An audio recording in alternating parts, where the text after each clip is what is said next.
My name is Private Gromson, and this was not a good day. There is a war. Also, I lost my warband. And an orc without his warband is not a good thing. I was taking the nap.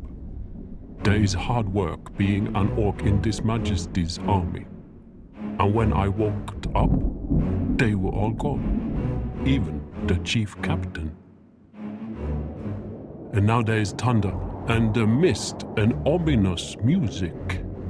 That is never a good sign. I have to look for them in the valley. The captain and my friend Glib, that is Glib Hitwell, on account of always hitting the people right where it hurts. And the doctor, very helpful he always was. I missed them, even the stuck-up witch Featherstone. It is not safe to be the orc in his own self in times like these. The monsters, they're okay. I'm one of them monsters, but the humies, they're crazy. Do all kinds of bad things, not very honorable. Always they're hungry for power as if you could eat it. Not even the chief captain can do that. Leaves you very hungry on the inside. Now the sun is setting. I don't mind the dark. The things in there is often not too bad when you get to know them a little. It's the torches you need to look out for. Humies always have them. They like the burning fire. We hunt them, you know, the bad humies. The king, the big chief, they say he's a bit crazy in the head on account of acknowledging the existence of the likes of us. But he ain't. As you can see, I am not the figment of the imagination. The king knows we are good at the job, and he asks us to rid the land of the bad humies. Like the kid snatchers, and the ones selling the women, and the ones with the little pliers that pulls the claws off, and the ones that saw off the unicorn horns for fun, and the ones with the bad magic like them with all the dead bits and goat head fashion. This looks just like one of them places where the bad people do bad things. On account of being an orc, I do not get scared. But that is what my mama always said. She never been in one of these places though. I will write her this next time. Next time she says that thing, she should try walking in the ruined place with the strange shadows dancing on the walls and the howling wind in the ears and the strange light phenomenon and see how she feel about it. Because this here is a very bad feeling. I walked along the empty corridors. Towards the mysterious light phenomenon, everything was getting colder and colder. Like there was frost. And the air tasted like that pan we make mushroom soup in, but without the soup. And when I got closer to the edge and looked over, I saw them. All my friends, they had been turned into bits. All the arms and legs and heads and everything, but not sticking together. It was the most terrible moment, as you can imagine. We need to put them back together again. Put my friends back together again. I can't be the orc without the warband. I would miss them. Can we put them back together? I mean, it does look like a bit of a mess. Yeah, the big mess all round. Very bad, as you can see, on account of the bits. Yeah, but I have an idea. So, Napoleonics, right? Yeah, and orc. Very important, that last bit. Okay, so I have more bits. We can do it. We'll put them back together. That is great stuff, mister.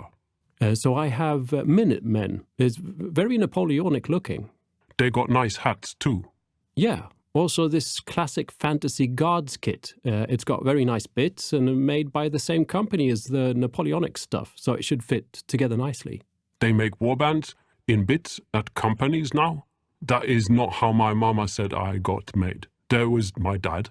She thinks. And they, you know, with the fun stuff, with the big... Okay. I've also got some cultist bits. I think that might fit right in. And if we need something different, we can always look at some modern warfare stuff, too. What makes the orcs looks like orcs? Well, you've got some heads right here, and I can always 3D print some more. That sounds like it hurts. What do you call this magic, mister? Ah, this, my friend, is Kitbashing.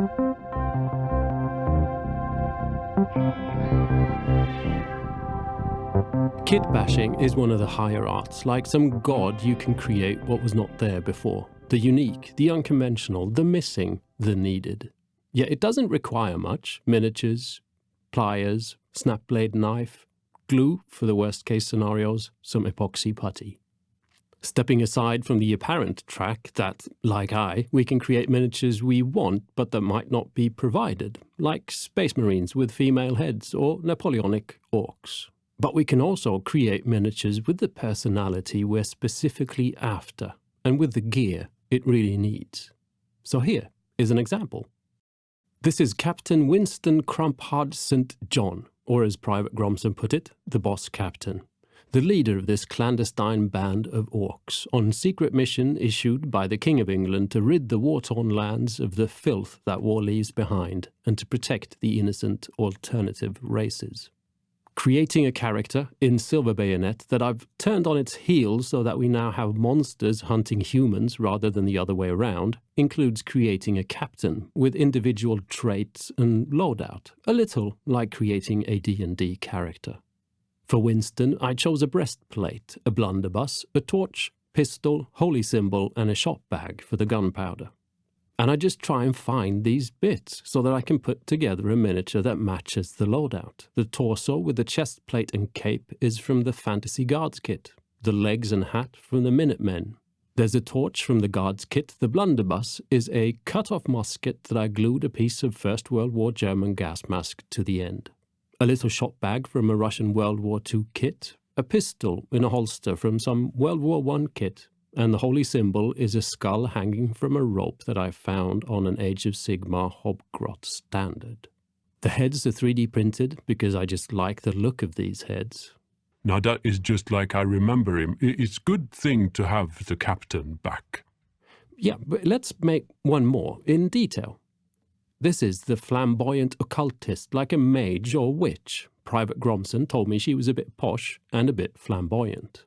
Starting with the Napoleonic-looking Minuteman, I thought something arcane-looking, an occult statement would be good. This Age of Sigmar Hobgrot standard is a good staff and also serves the purpose of the holy symbol item she is equipped with. We also need some display of magic. I found this arm in the Guards kit, and together with the fire from the end of a torch, I can create a display of magic. Yeah, this is a bit impractical to have the fire in the hand like that all the time, but very good when it is time to cook spuds. She just holds them for a bit and they become jacked potatoes just like that. Now that is what I call magic. Yeah, and a flamboyant hat looks great too. I carve out the original owner's head and replace it with an orc's head. There's a bit of a gap that I need to fill, and I mix some Milliput epoxy putty and squeeze it in the gap. It's a great look, the proper arrogance and highbrow looks of someone dealing with the occult for work. I'd previously tried out this cape from a Bolt Action Soviets sprue I got for free with a Wargames illustrated magazine, perfect for the image, as well as a sickle from the Frostgrave cultists. The specific loadout for an occultist is indeed only one hand weapon, and the sickle will do the trick. Good for harvesting herbs for magic potions as well. And we have Heresiah Featherstone, witch, dealer in the occult, student of supernatural philosophy, looking properly dressed for the occasion. Now, at times, there's just not the bits you need. Here is an example. This is the Marine, Oliver Green. That is my mate Limp. Not many orcs like the sea on account of all the enemy ships that have more cannons than you do. So being a smart orc, Limp joined us instead. But I'm thinking maybe he should have done so before he lost the leg and the hand. Yes, to get that proper sailor's vibe, I wanted a wooden leg, a hook, and a sailor's cap. None existed among my bits, so I made them from scratch using epoxy putty. This is hard work and requires quite a bit of patience, but some bits are easier to make than others. A rifle, for instance, would be very hard, whereas a woolly cap is a lot easier. Now for the sapper, head of demolitions department, very important among orcs. It is in the blood for some reason. Like, when you see the thing go boom, it makes your heart warm and you feel like a proper orc. The doctor said this is on account of genetics, which is a word I have not had the time to learn, but must be a foreign word for gunpowder. I definitely wanted some kind of explosives. The most fun would be the sort of round ball grenade with fuse. Nobel had not invented dynamite yet, remember. So I made some from epoxy putty.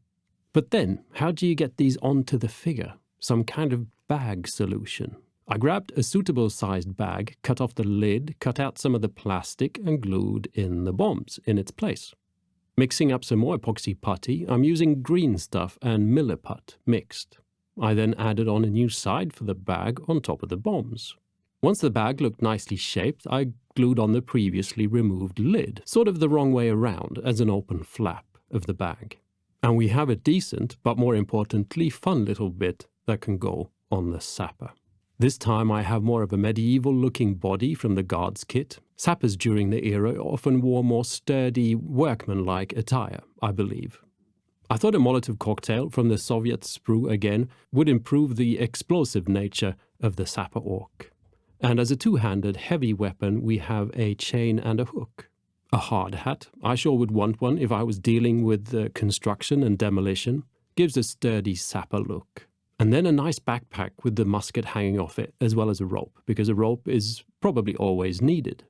A shovel or an axe would have been great, but I was feeling things were getting too cluttered and left it at this. And there we have Hector Bommington Bangall, the combat engineer, or sapper. That is my friend Hector. It is always smart to know where that orc is and then take a few steps back on account of explosives. Now, Mr. Gromson, what would you say if we could just present the rest of the warband, and maybe if you could provide some more detail and information? Sure thing, mister.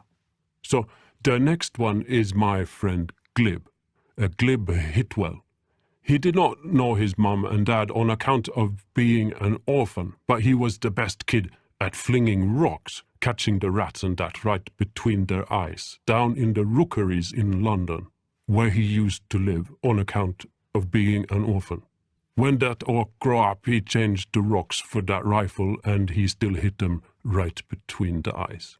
Now the big chief king, he wants us to hunt down the bad humies that are doing bad things when no one can notice because there is a big war and smoke everywhere.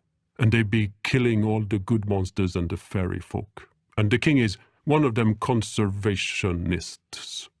Glib is very good also at conservationists, conserving himself far away on account of that rifle. And this is my big friend Kurgan. He is from up north, a proper mountain orc. Like one of the old tribe that did not move to the city and become civilized citizens of His Majesty's empire and all that. On account of this, he is a bit of a diamond in the rough. But inside every orc is a good lad, and his is just not always in a good mood. But he is the strongest orc, with proper head-bashing abilities that we always look up to and remember our childhoods fondly on account of them featuring a lot of getting your heads bashed. And this is the doctor, my friend, Dr. Gloomcumberpatch. He is a bit of a silent orc. I think maybe he has seen too many orcs in bits, like you. But he has done wonders on me with the bone saw and potions on many occasions. Without him I would not be much left. Also he does a very good turnip stew.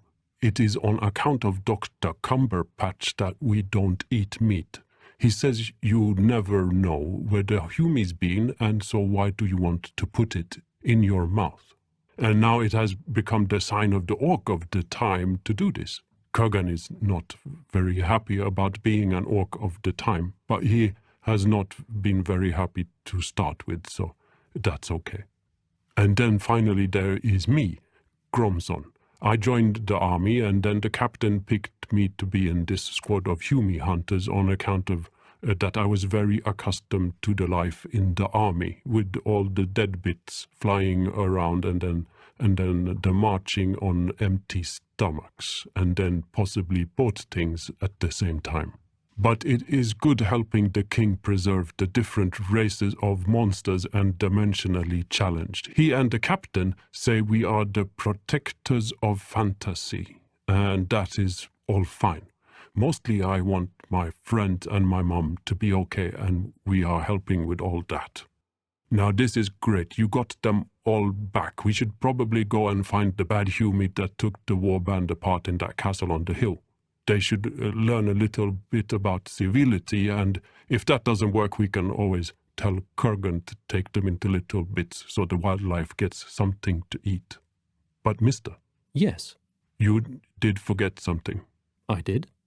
They all a strange grey color. I remember they had more color on them before. All right. Yes. Next time, all right? Now go hunt some bad folk. Okay. Nice meeting you, mister.